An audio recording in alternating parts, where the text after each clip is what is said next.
Let's talk about mind games narcissists play and how they play with your emotions. I've also added a vital bonus tip at the end, so just listen out for that because it's so important. So narcissists don't play these games by accident or out of confusion, but through patterns that are calculated, cruel, and designed to keep you trapped. If you've ever found yourself constantly doubting your own feelings, walking on eggshells, or apologizing when you did nothing wrong, you're not imagining things. You were being manipulated. In this video, I'm breaking down exactly how narcissists play with your emotions, the tactics that they use to keep you off balance, and how you can finally break free from their emotional web. This is personal.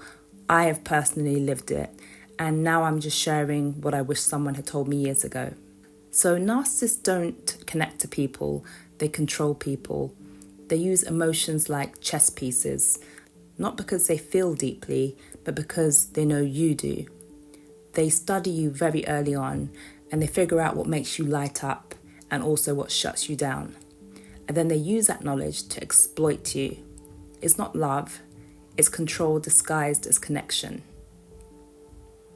So I'm just going to go through the emotional tactics that they use. 1. Love bombing. This is how it all begins.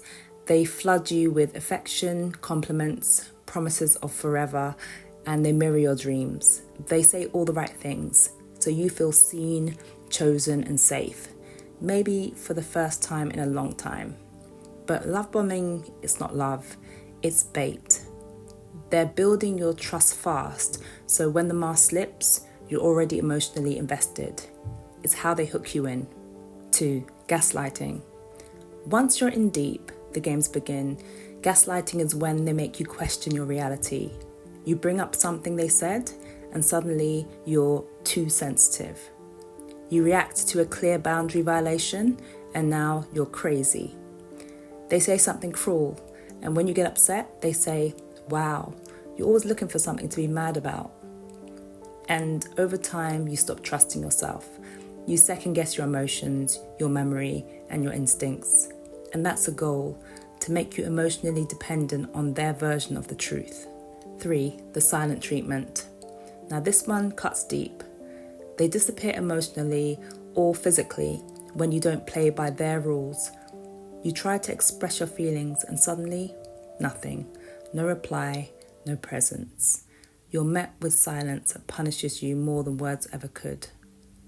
This isn't just immaturity, it's emotional control. They want you to feel so anxious, so starved for connection that you'll come crawling back, apologizing for having a normal human need. 4. Hot and cold behavior, also known as push and pull. One day you're everything to them, the next you're nothing. They give love and then rip it away. They draw you close, then punish you with distance. Why?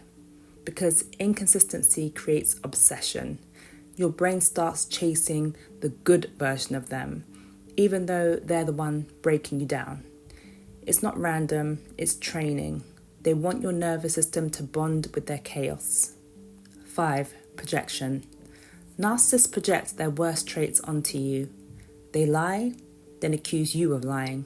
They cheat, then say you're too flirty. They rage, then they call you aggressive.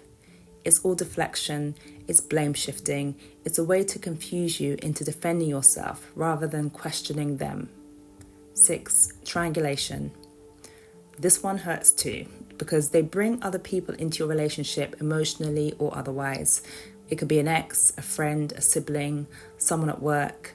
They'll mention how someone else never complained like you do, or how so-and-so is really supportive. It's meant to destabilize you, to make you compete for their approval. Triangulation makes you feel replaceable, which is exactly the point. 7. Guilt tripping. They'll use your empathy against you. You try to set a boundary, they cry or get defensive. You bring up how you feel, and suddenly they're the victim. They'll say things like, after all I've done for you, you're so ungrateful. You're just trying to hurt me. It's all emotional blackmail, and it keeps you stuck in a loop of people-pleasing, self-abandonment, and shame. 8. Future faking. Now this tactic keeps you stuck with hope. They make big promises: we'll get married, I'm working on myself, next year will be different, but the follow through never comes. They give you just enough fantasy to make you stay, while continuing the same cycles underneath. It's not growth, it's manipulation through illusion. To add on to this, they also promise to change. They swear that they see the problem now. They tell you it's going to be different this time, for real. But deep down, they know it won't be. They just want to buy more time, more control, more access to your empathy. And you hang on because hope is powerful, but hope without action is just another tactic. 10. Weaponized tears and emotional meltdowns. Now, some narcissists, especially the covert ones, will flip the script fast if you ever confront them. They'll break down, they'll cry, shake even. Suddenly, they're the one falling apart, and you're left sitting there wondering, was I too harsh? Did I push them too far? Am I the bad guy now? But it's all a performance, a distraction tactic, because if you're busy feeling bad for them, you'll back down, drop your boundary, and once again put yourself on hold. It's not your fault, you have a conscience, but they count on it to keep you quiet. 11. It was always about them. Every conversation, redirected back to their needs. Your pain, dismissed, or turned into a story about how it affected them. Your joy, only celebrated if it made them look good. With narcissists, there's no room for two people in the relationship, just one, and their reflection. 12. They never reassure you, and that's on purpose. Healthy love calms your anxiety. With a narcissist, it only feeds it.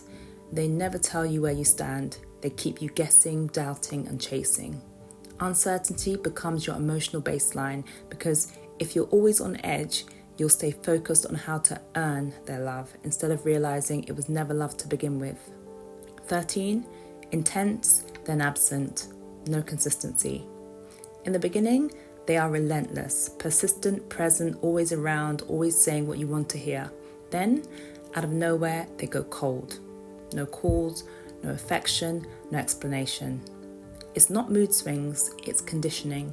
They're teaching you that love is unpredictable and that if you want it back, you better stop complaining. 14. Emotionless responses to your pain. When you cry, they look bored.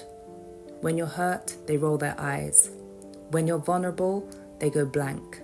You'll find yourself wondering, how can someone look so empty while I'm falling apart? Because narcissists don't feel empathy. They fake connection when it benefits them. And when it doesn't, they turn to ice. 15. Making you feel ashamed for falling for them.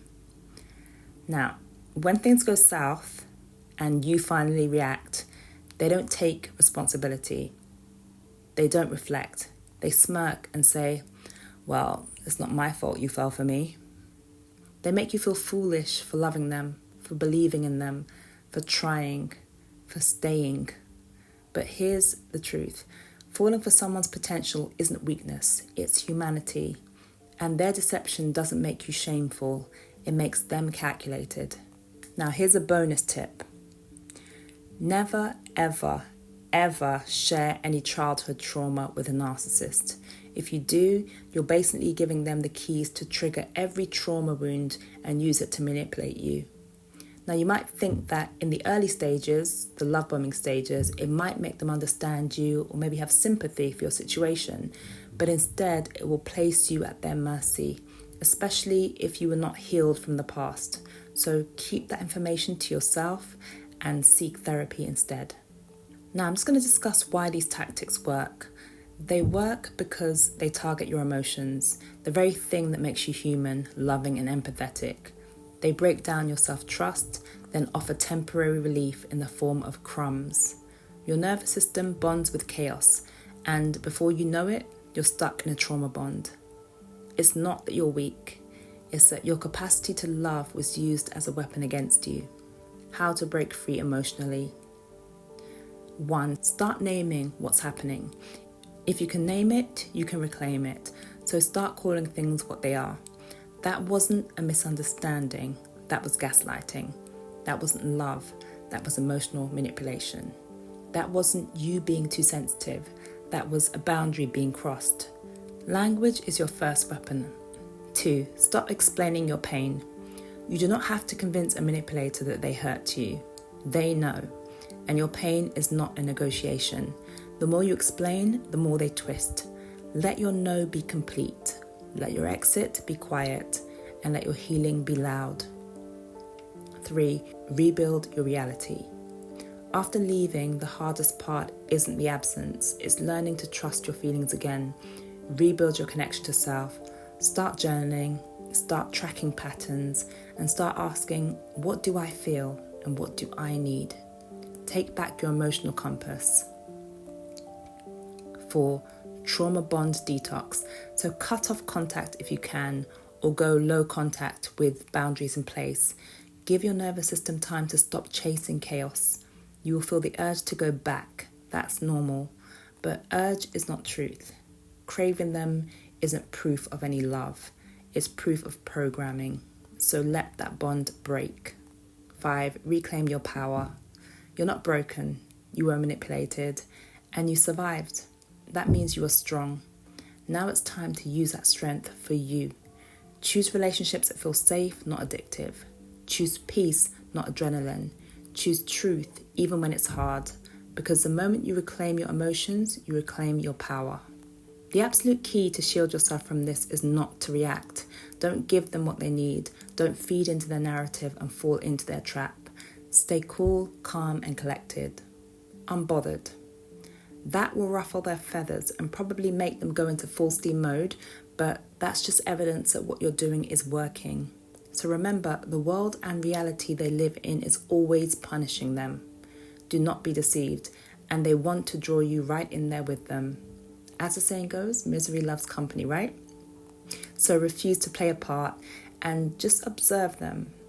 The empty shell that they really are gets put on show.